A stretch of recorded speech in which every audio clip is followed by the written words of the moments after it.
You know, during the fall and this fall transition, what happens, and you have a lot of days where you're gonna have bluebird days and high pressure days.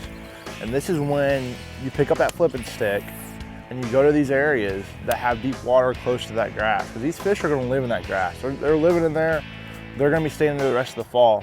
And so I like these conditions because it really sets these fish up where they need to be at. You know, sometimes in the cloudy conditions, they're gonna also be scattered, they're gonna be scattered around on the flat and everything else. Well, in this particular situation, they're gonna be set up on the edges of these deep grass lines where you can flip in there. And you might not get a lot of bites that day, but the bites you're gonna get are gonna be the right ones.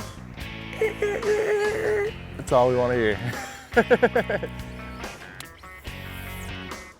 There definitely is, reason why I target these edges of these grass lines in the morning. This is where they come to feed, so this is around the transition period of the fall, and these fish are just sort of transitioning from being out deep all year long and starting to move in the backs of these creeks.